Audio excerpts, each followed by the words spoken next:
여의도에서 비상할 날을 꿈꾸는 젊은 정치인들과 함께 이야기 정치 현안 짚어보겠습니다. 의사당 1번 출구 오늘도 김지호 민주당 경기도당 대변인 항의도 노무현재단 이사 두 분 함께합니다. 안녕하십니까? 안녕하세요. 반갑습니다. 반갑습니다. 김지호 우리 대변인 김지호 이렇게 편말을 탁 달고 오셨네요. 네, 저는 항상 달고 다닙니다. 이유가 있습니까? 제가 그 2018년 7월달에 네. 이재명 경기도지사님 그 비서관으로 채용됐는데 네. 그때 이제 이재명 경기도지사가 경기도청에서 제일 먼저 하신 게 네. 공직자들은 이름표를 좀 달았으면 좋겠다. 그때 근데 이제 공직자들 반발이 엄청 예. 심했어요. 예. 그런데 공직에 있는 만큼 이름을 걸고 일을 해야 된다. 근데 이제 그게 저는 좀 기억에 남아서 제가 정치를 하게 되면 제 이름을 걸고 정치를 해야겠다 이런 생각이 들어서 항상 달고 다닙니다.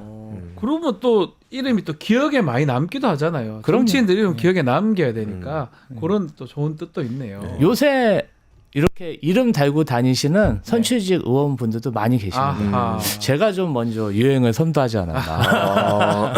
특히 이게 중요해 예. 보이는 게 이게 책임감을 또 이제 보여줄 수 있는 맞아요. 거잖아요. 맞아요. 이게 그동안 맨날 뭐 헷갈거리면서 그렇죠. 뒤에서 장난질 쳤는데 내 이름 걸고 내 말에 책임을 지겠다. 정말 멋있습니다. 상당히 의미가 있는 게 아닌가. 이름 걸고 하는 정치인이 네. 되겠다라고 말씀 또 그렇게 이해를 하면 좋을 것 같습니다. 아유 감사합니다. 예. 자 이름을 이름을 좀 더럽힌 그 얘기는 아닙니다. 자 지금 탄핵이 지금 진행 중이고 있는데 오늘이 원래 탄핵 심판 첫 변론 기일인데요. 어제 결국은 안 나오겠다 등도 얘기했지만 더 중요한 거는 정계선 재판관 기피 신청을 지금 했습니다. 항의도 이사 어떻게 보셨어요?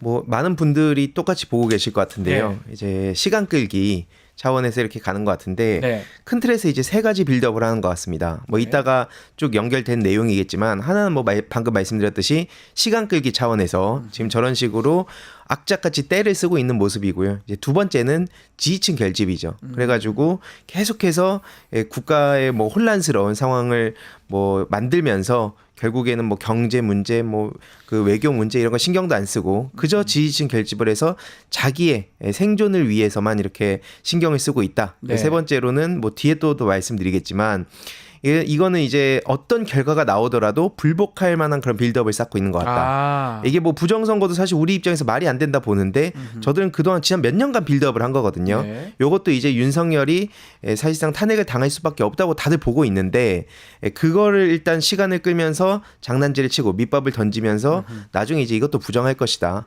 그런 식으로 가는 것 같습니다. 자, 지금 뭐 여러 가지 서면들 냈습니다. 막 이의 신청, 뭐 기피 신청 등등 뭐 할 수 있는 건 다 낸 것 같아요. 제가 봤을 때는 일단 지금 정계선 재판관 민주당이 추천했기 때문에 못 믿겠다. 뭐 등등으로 기피 신청, 또 변론 개시에 대해서 이의 신청, 증거 체부에 대해서 이의 신청, 변론 기일을 이제 일괄적으로 4회 5회 지정했는데 일괄 지정에 대한 이의 신청. 글쎄요, 이거가 뭐 받아들일 가능성이 높진 않아 보이는데 왜 이랍니까? 사실은 그 헌법재판소에서 뭐 이런 재판 개시를 위한 문서 송달도 뻔히 관저에 있으면서 다 네. 거부하지 않았습니까? 계속적으로. 예. 네, 이 끝까지 정말 구질구질하게 재판에 임하고 있다. 저는 이렇게 보고요.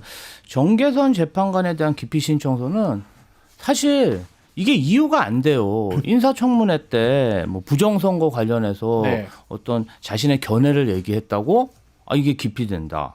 그리고 뭐 배우자인 변호사가 몸담고 있는 공익법인에 있는 어떤 사회이사가 네. 이번에 탄핵소추 김일수 지금 대리인이죠.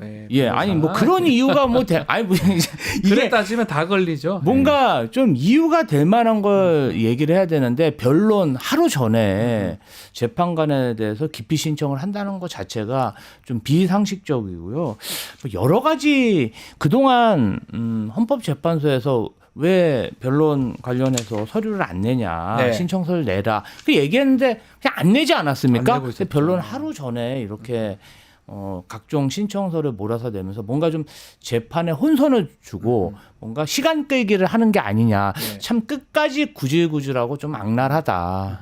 이렇게 평가할 수 있습니다. 그러니까 크게 지금 세 가지입니다. 형사는 이제 체포가 되냐 안 되냐. 그리고 특검 관련해서는 특검법이 통과되지 않느냐. 그리고 헌법재판소의 탄핵 이 세 가지가 좀 해결돼야지 조금 확실성 또 불확실성이 제거되는 상황인데 나머지 두 개는 뭐가 탁 막혀 있습니다. 체포도 안 되죠. 지금 저렇게 뻗대고 한남 삼성에 들어가 있고 경호처를 이용해서 하고 있고 또 특검법은 국민의힘이 뭐 저러고 있어요. 유일하게 가장 빨리 가는 게 지금 헌법재판소 탄핵입니다. 상당히 빨리 진행이 될 것 같아요. 그게 지금 두렵거나 해서 말도 안 되는 지금 이 신청을 지금 하고 있는 것 같아요. 저래 따지면 자, 저도 변호사지만 할 수 있는 거 다 하는 것 같거든요. 네. 제가 장담하건대 헌법재판소는 밑보입니다. 저러면 더 빨리 진행할 거예요. 아마 저는 오히려 저렇게 하면 정영식 재판관이 지금 주심인데 상당히 기분이 나쁠 것 어떻게 보십니까? 당연히 이제 상식적으로 봤을 때는 네. 앞에 쭉 말씀 주신 대로 이건 뭐 말도 안 된다고 다들 보고는 있는데 네. 전 그래서 그동안 저들이 몇 년 동안 저질렀던 짓들 소위 뭐 민경욱, 황교안 뭐 이들이 부정선거 얘기할 때 다들 말도 안 된다 생각하지 않았습니까? 하지만 이게 영향력이 큰 유튜버들이랑 결합을 하고 심지어 그 대통령의 자리에 있는 것 자체가 그걸 맹신하고 거기에 또 힘을 실어주고 있다 보니까 네. 이게 말도 안 되는 식으로 지금 흘러가서 여기까지 온 거거든요. 맞습니다. 그러다 보니까 지금 저들은 뭐 저들 내부에서도 아마 알 거라 봅니다. 이게 얼마나 말이 안 되는지. 하지만 저들은 늘 이제 실제 본래의 목적과 겉으로 표면적으로 그 보여주는 떡밥, 이 소설 이게 이렇게 나뉘어 있거든요. 네. 그러니까 실제로는 자기들도 알 거예요. 아니까 어떻게든 이재명 대표 흠집 내면서 시간을 끄는 것이고 실제로 그리고 나서 자기들이 이제 파면이 됐다 하더라도 저들 그럼 인정하겠습니다. 절대 안 하지 않겠습니까? 그러니까 그 밑밥을 위해서 인물에 대한 문제, 그 절차에 대한 문제, 쉽게 말하면 지금 이걸 보여주고 있는 것이고 그럼 이 소설들을 나중에 연결져서 떡밥 언제 회수하냐? 정권 교체가 되고 나면 그럼 이제 그 소설 가지고 부정선거 얘기하듯이 또 부정탄핵이다. 똑같이 그런 식으로 갑니다. 100% 그렇게 갑니다. 예. 그러면서 또 이제 이재명 정부 흔들려고 하겠죠. 탄생을 하게 되면. 그러니까 지금 그러면 이제 뭐 이따 뒷부분에 더 말씀드리겠지만 저들이 지금 어떤 걸 노리고 있는가, 어떤 여론전을 지금 염두에 두고 있는가, 이거를 파괴시켜야 됩니다. 자, 지금 말씀대로라면 요게 이제 어떻게 보면 빌드업이라고 표현을 하셨어요. 요렇게 해서 정권 바뀌더라도 탄핵도 부정이다. 잘못된 것이다. 요런 것들을 하기 위해서 여러 가지 할 수 있는 건 지금 다 던지고 있다. 요렇게 우리 항의도 이사님 설명해 주셨는데 어떻습니까? 법원의 체포 영장도 불법이라고 주장하는 세력들이기 네. 때문에 탄핵 심판이 어떻게 나오든 저는 불복할 거라고 생각합니다.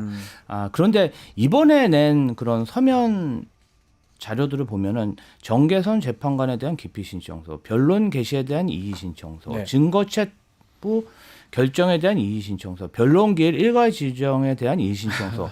사실 다 형식에 관한 건이잖아요. 그렇죠. 본인이 만약에 어떤 계엄에 대한 전당성, 내란죄가 아니라고 주장을 할 것 같으면 그것에 대한 어떤 변론서를 내야 되는데 다 보면은 뭐 재판관을 기피하고 변론, 그러니까 재판을 진행하는 건건이 이렇게 뭔가 딴지를 걸고 변죽을 올리겠다. 네. 이거는 결국은 이 재판을 노골적으로 연기시키고 뭔가 좀 법꾸라지, 네. 법기술을 이용해서 내가 이 국면을 좀 모면해 보겠다. 본질이 아니잖아요. 네. 본인이 항상 주장하고 있잖아요. 계엄은 내가 할 수뿐이 없었다. 구국의 결단이었다. 그러면 왜 계엄을 할 수뿐이 없는지 그 진심을 가지고 재판관을 설득해야 되는데 지금은 보면은 사실 재판관은 약 올리려고 하나? 올리는 느낌이다. 헌법재판관이 보기에는 정말 화날 것 화날 같아요. 수밖에 없다. 아니 예. 헌법재판관인데 헌법재판관이 내란 일으켰습니까? 그러니까요. 마치 헌법재판관을 몰아붙이고 헌법재판관이 모든 그 행하는 형식과 절차에 대해서 이의를 제기하는 이 자세가 저는 정말 법꾸라지 그 이상도 그 이하도 아니다. 이런 생각이 들었습니다. 알겠습니다. 그렇지만 헌법재판은 탄핵 심판은 더 빨리 진행될 가능성이 있을 것이다. 이런 짓을 하면 할수록 그런 생각이 듭니다. 자, 이 가운데 정치권에서는 내란 특검법 다시 발의를 했는데 외환죄가 지금 포함이 되어 있습니다. 자, 외환죄 포함한 거 이거 위헌이다. 또 잘못됐다. 국민의힘에서 맞서고 있는데 외환죄가 맞지 않나요? 지금 무인기를 띄워가지고 북한 자극해서 전쟁 일으키려고 아니면 그런 어떤 위험한 분위기 조성하려고 했잖아요. 외환죄 아닌가? 제가 잘못 알고 있나요?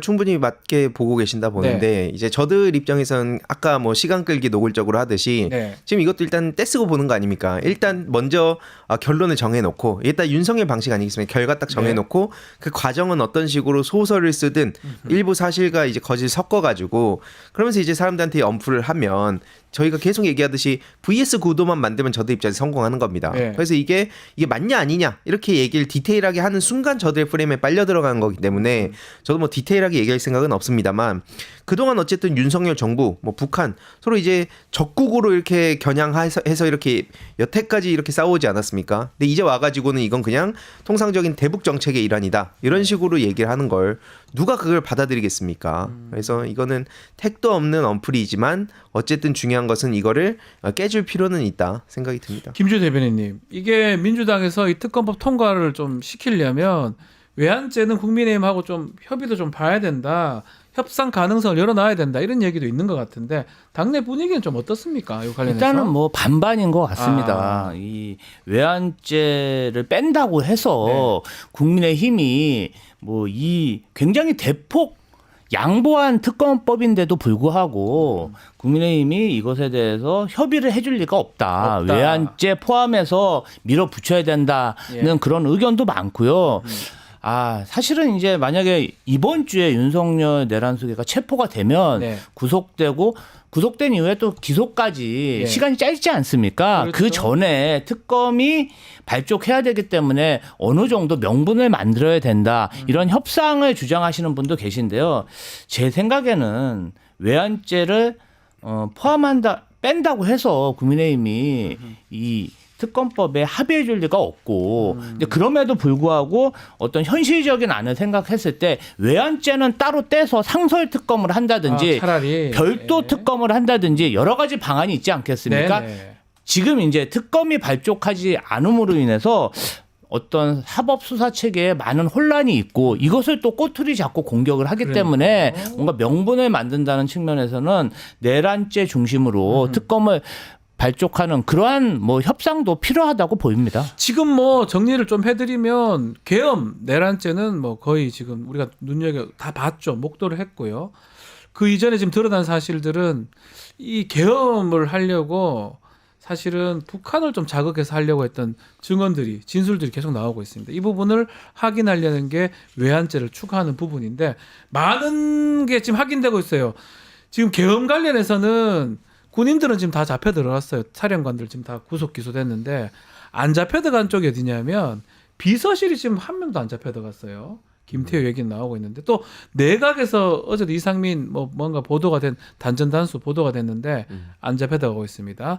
요 두 부분 이 사람들을 내란에도 관계가 돼 있지만 외환하고도 관계가 있을 것 같아요.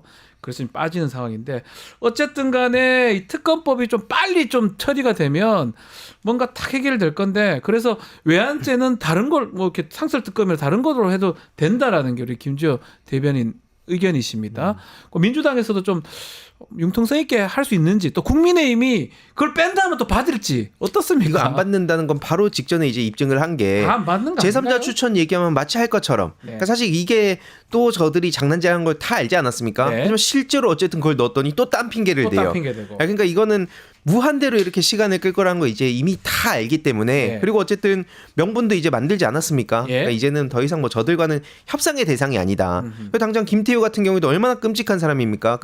처음에 좀 잠수 타고 있었는데 원래 얘기 나왔을 때만 해도 북한 중국 붕괴론을 얘기하면서 유사시 한반도 자위대 개입까지 얘기하고 심지어 군사기밀 유출했던 사람을 그 안보실 1차장으로 계속 이렇게 버티게 해준 거 아닙니까? 심지어 대법원에서도 그 최종 유죄 판결 받고 2달 만에 바로 사면을 시켜줬어요. 그렇죠. 윤석열이. 그럼 굉장히 중요한 인물이란 건데 이 사람이 내란하고 무관하다?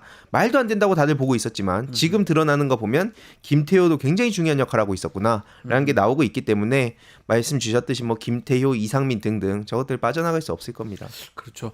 지금 뭐 그 HID도 방문했다는 얘기도 있고요. 네. 등등의 확인을 좀 하려면 결국 수사를 해야 되는데 특검법을 통과를 시킬 수밖에 없는데 국민의힘은 뭐 계속 그걸 방어를 하는 모양새입니다. 좀 지켜보기로 하고요. 계속 얘기하면 세 가지입니다. 윤석열 체포, 특검법, 탄핵 심판 세 가지잖아요. 세 가지가 제대로 진행이 돼야지만이 우리나라 좀 불확실성이 제거될 수가 있다. 자, 그 중에 또 하나가 체포입니다. 공수처가 국방부 또 대통령 경호처에 체포영장 집행에 대해서 협조 요청 공문 발송했다고 하는데 이제는 뭐 보도에 따르면 내일이다, 15일이다, 막 이런 얘기도 있고요.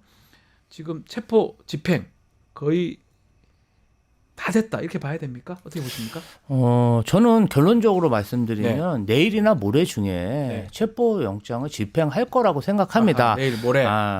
공수처하고 경찰이 그동안 체포 영장을 집행하지 않아서 놀고 있었던 게 아니라 꾸준하게 어떤 박종중 경호처장을 소환해서 조사를 하고 또 사직하고 그 사람은 뭐 그냥 나가버렸어요. 어쨌든 그렇죠. 어쨌든, 네. 그리고 나서도 지금 3일째 계속 조사를 하고 있고 계속하고 있고요. 이강우 경호본부장이라든지 김신 가족부장들에게 계속해서 네. 소환서를 보내고 있습니다. 아하. 그리고 12일 밤, 일요일 밤에는 경호처와 국방부에 공문을 보내서 정당한 영장을 거부하고 막았을 때 어떠한 법적 처분이 있을지 그것에 대해서 아주 상세하게 민형사, 민사상 손해배상 청구도 가능하다.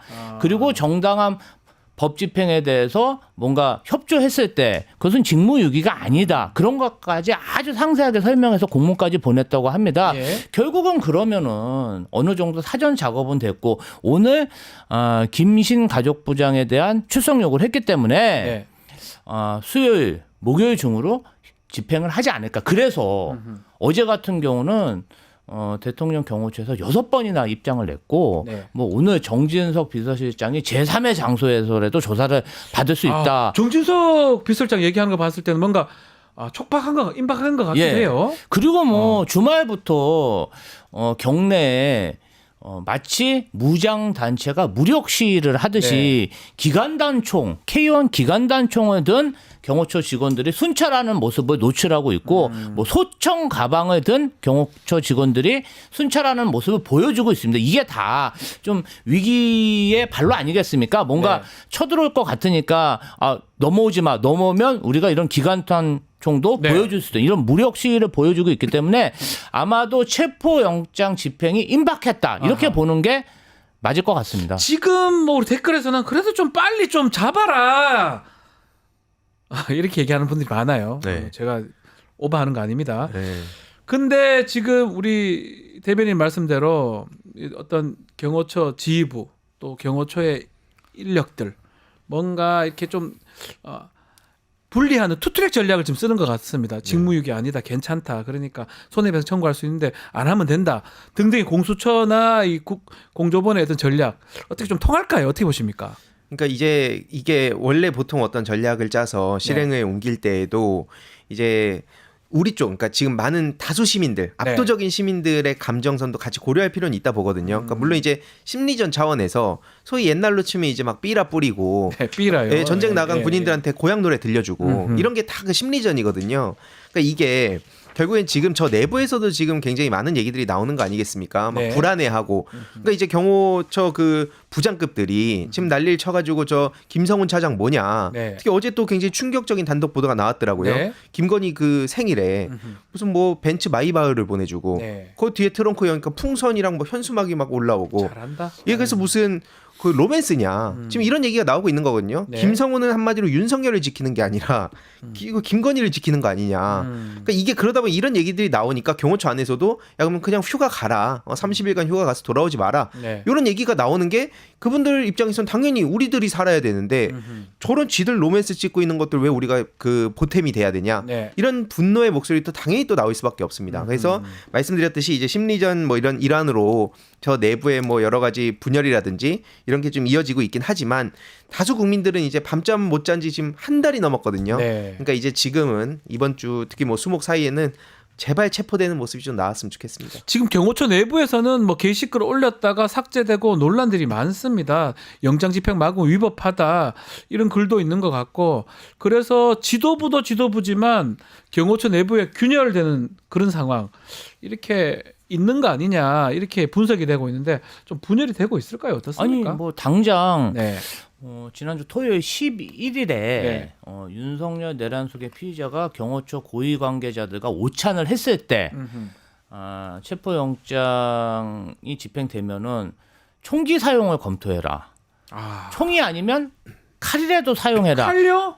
이러한 지시를 했다는 증언들이 밖으로 나오고 있지 않습니까? 그리고 경호처 직원들에 대해서 30일간 휴가를 주겠다. 그리고 김성원 경호처장에게 사퇴해라. 이런 주장을 했다는 그 경호처 내부의 그런 전원들이 언론을 통해서 계속 쏟아지고 있고 심지어 네. 경호처 가족들이 윤석열 내란 속의 피의자에게 우리 그 경호처 직원들을 범죄자로 만들어다지 말라. 이러한 가족들의 편지까지 언론에 공개되고 있습니다. 사실상 지금 용산 대통령실 경호처는 각자 도생에 아사리판이 났다. 이렇게 보면 되죠. 뭐 박종준 경호처장이 사표 내고 경찰 조사에 적극적으로 협조하고 있지 않습니까? 네. 어떤 강경파, 온건파가 나뉘었고 이제 본인 살 길을 찾아서 지금 이제 각자 도생을 하고 있다. 이렇게 보시면 될 것 같아요. 그러니까 그런 얘기 나와요. 지금 박종준 온건파라면 지금 김성훈이나 지금 이광우 본부장 강경파다. 최초 1차 집행 1월 3일 들어갔을 때 이 강경파들을 좀 제거를 하고 체포를 하면서 들어갔으면 윤석열까지 체포 가능했지 않느냐라고 지금 얘기를 하고 있고요. 지금이라도 이 두 사람 소환에 불응하고 있잖아요. 좀 체포해가지고 아니면 이 영장 들고 가서 같이 집행하면 어떠냐 이런 얘기도 나오거든요. 어떻게 보십니까? 맞습니다.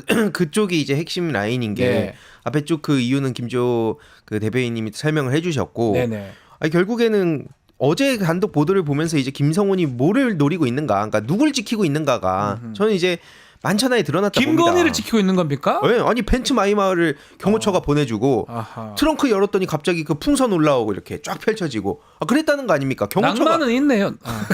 아니 그러니까 이 낭만을 네. 경호처와 경호처 김건희 직원들이 왜 이런 짓을 하나요? 네. 왜 김성훈, 김건희 여기 뭐냐? 심지어 윤석열 휴가지에 있다가도 그 갈 때도 폭죽 이벤트도 막 해주고. 별걸 다 하네요. 그러니까 경호처가 도대체 뭐 뜨라는 거냐? 그러니까 이게 결국엔 김성훈은 김건희를 지금 지키고 있는 것 같다라는 생각이 드는데 어쨌든 이런 것까지 지금 기사가 나왔는데 언제까지 저거 밖에 계속 냅둘 겁니까? 네. 자, 시간이 지금 너무 끌었어요. 사실은 지금 좀 정리를 해보면 12월 3일 날 계엄 내란 일어났지 않습니까?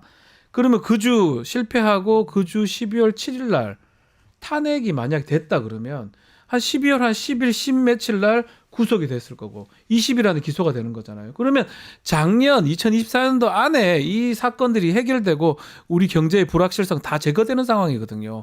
결국은 탄핵도 늦춰져. 국민의힘이 저렇게 저항하니까 체포나 이런 것들도 계속 늦춰지고 1월 3일 집행도 실패했잖아요. 그래서 좀 한 달 이상 어쩌면 설날 지날 수도 있는 상황 아니겠습니까? 그러니까 시간적으로 계속 가야 될 거를 못 가는 게 상당히 아쉽기도 하고요.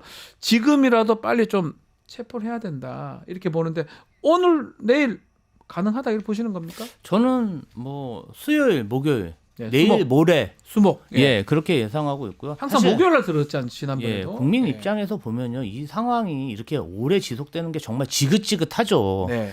왜냐하면은 지금 뭐 환율도 어제 1,470원을 돌파하고 주가도 하락세고 또 연말 경기가 너무 좋지 않습니다. 네네. 이 국민들이 좀 위험한 생각이 들면요 밖으로 잘 안 나오시거든요. 그러다 보니까 소상공인들도 너무 어렵고 지금 뭐 투자도 잘 안 되고 대한민국 전체가 지금 올 스탑된 상황 아니겠습니까? 그리고 이제 뭐 국민의힘에서 저렇게 도발을 하고 뭐 계엄은 정당하다 이런 주장을 하는 세력들이 나오다 보니까 피로감을 호소하는 분들이 많은 것 같아요. 네. 경제적으로 어려운 게 가장 큰 이유겠지만은 저희가 그래도 어떤 유혈 사태 없이 현재까지 지금 진압을 해오고 있지 않습니까? 네. 이번 주가 저는 제일 고비라고 생각합니다. 이번 주에 네. 윤석열 내란 속의 피의자가 경찰 공수처에 체포가 되면 네. 아마도 그 내란 세력의 준동이 좀 잦아들지 않을까 이런 생각이 들고요. 네. 그리고 특검안도 그렇습니다. 예. 정말 민주당이 대폭 양보한 거 아닙니까? 그러면 아마도 국민의힘의 양심적인 의원들이 동참하지 않을까. 그리고 네. 또 그래요. 또 최근에 친한동훈계가 다시 결집해서 뭔가 좀 대선을 준비하는 그런 모양새도 보입니다. 네. 지금 권영세 원내대표가 저렇게 좀 전횡을 저지르는 것에 대해서 어떤 반대 목소리도 나오고 있어요. 반동이 나오는 것이죠. 네. 그래서 이번 주 다음 주 내에는 특검 내란 속의 체포까지 완결되지 않을까. 저는 그렇게 조심스럽게 예상해 봅니다. 네, 이번 주 늦어도 다음 주까지는 그것도 정리가 돼야 되는 게 이제 설날입니다. 설날 연휴가 또 길지 않습니까? 임시 공휴일이 좀 지정이 됐기 때문에 그러니까 그 전에 제가 봤을 때는 이번 주에 좀 해결돼야지 이 설 전주에 어떤 경기 안정이라든지 좀 활성화가 좀 가능하지 않을까 또 생각을 해봅니다. 그래서 좀 잡혀라가 좀 제발 이 생각이 듭니다. 네. 좀 살자 좀 우리 국민들 이 생각도 들고요. 댓글에 제 얘기가 아니라 맞습니다. 댓글 소개를 제가 해드린 겁니다. 네, 저도 너무 동의합니다. 스트레스면 너무 스트레스. 네. 연말 특수도 못 누려서 지금 그러니까요. 사용하셨는데 이대로 설레까지 가면 큰일 납니다. 큰일 납니다. 빨리 좀 잡혀서 잡히든지 하여튼 정리가 좀 돼야 되지 않나 이렇게 생각이 듭니다. 자, 이렇게 나라는 혼란스럽습니다. 혼란스러운데 와, 이 사람은 자기밖에 모르는 것 같아요. 아니면 그냥 단절된 사람 같아요. 윤석열 이야기입니다.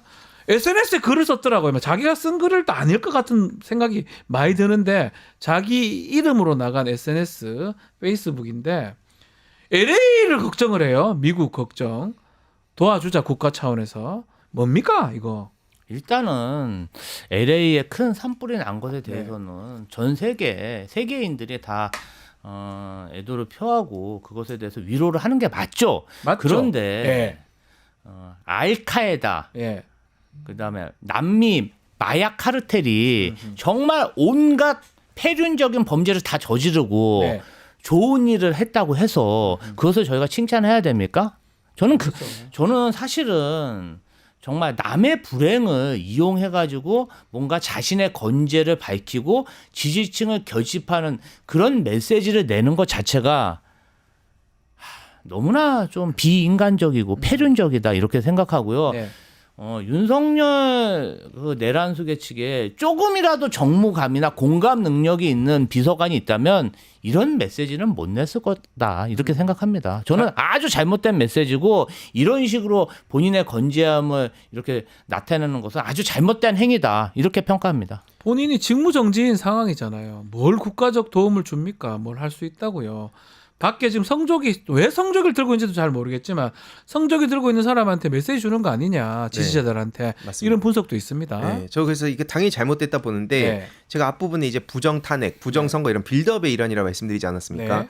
이거는 말씀 주셨듯이 성조기를 든 사람들 입장에서 지금 이제 슬슬 이제 이상하다는 걸 감지하는 사람들이 생길 수밖에 없습니다. 왜냐하면 미국에서도 지금 노골적으로 선을 긋고 있지 않습니까? 그러니까요. 그게 불안한데 윤석열이 저런 메시지를 딱 공개함으로써 뭔가 미국하고는 여전히 우리가 끈끈하구나라는 걸 이제 보여주려는 것이고, 저는 이제 저들이 어디를 보고 있는가, 그러니까 지금 현재적 삶을 우리는 살고 있지만 저것들은 이제 윤석열이 파면된 이후를 계속 그림을 그리고 있는 거다. 전 그렇게 봅니다. 왜냐하면 예를 들어서 이재명 정부가 출범했다고 가정을 해볼게요. 그러면 저들이 바로 시작부터 뭐를 때리겠습니까?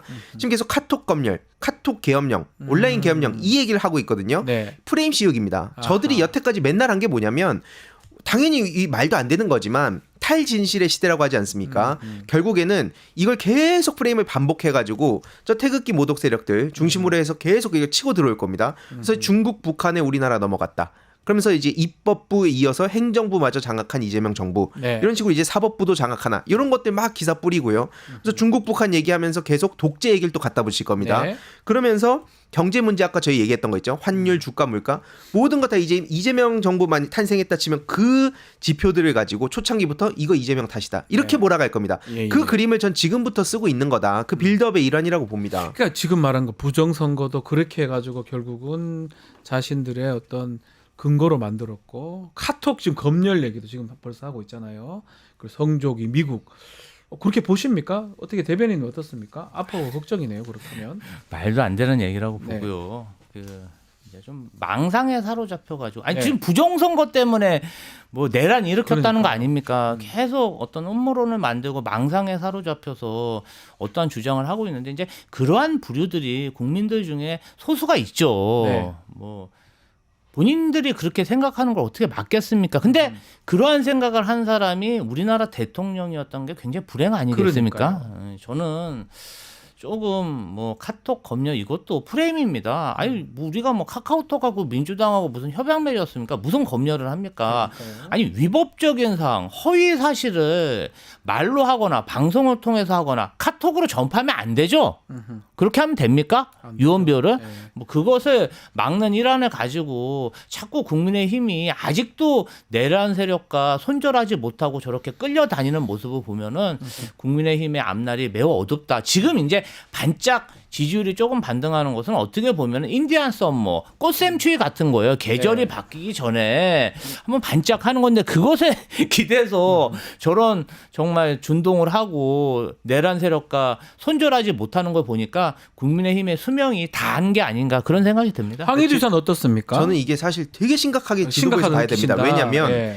이게 부정선거 처음 얘기 나올 때도 다들 비웃었거든요. 네. 한 줌이다. 지금은 안 그래요. 지금 절대 그렇게 되지 많죠. 않습니다. 이게 예. 사실 한국만의 문제가 아니라 늘 말씀드렸듯이 해외에서도 이 문제 해결 못합니다. 네. 그래서 지금 막 네오나치도 등장하고 있고요. 네. 이게 실제로 굉장히 디지털 시대에 등장해서 그러니까 디지털 시대가 들어서면서 굉장히 심각한 문제로 가고 있기 때문에 저런 서사를 계속 이어가는 거거든요. 네. 그러니까 한마디로 내러티브 전쟁입니다. 이건. 그래서 내러티브 전쟁 차원에서 김대중 대통령 말씀처럼 반발자국 앞서서 이 핵심 이 전략 파트에서는 저들의 의도와의 싸움을 해야 되는 겁니다. 아. 저 서사를 격파시키는 것을 어떻게 할 것이냐 이거 굉장히 오래 걸릴 거거든요.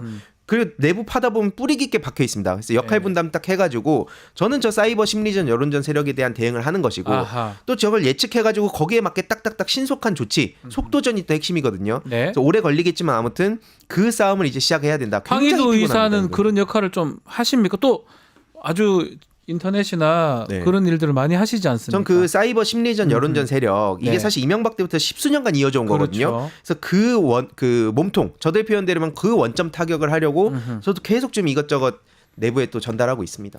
알겠습니다. 참 앞으로 체포영장 집행 또 지금 뭐 카톡 검열이라든지 뭐 프레임 부분 지켜보기로 하겠습니다. 자 오늘 말씀은 여기까지 듣겠습니다. 김주호 대변인, 황희도 의사 두 분 감사합니다. 고맙습니다. 감사합니다. 유튜브 구독하고 실시간 채팅과 댓글을 남기시면 매일매일 7,000TTCO를 드립니다. 참여 방법은 통통물 어플을 다운로드하고 회원가입과 로그인을 해주세요. 마이페이지에서 나의 회원 고유 번호를 복사해주세요. 유튜브 구독 후 실시간 채팅이나 댓글창에 고유 번호를 한 번만 입력하면 준비 끝! 지금 유튜브 채팅과 댓글 쓰기 참여하고 실천 TTCO 받아가세요.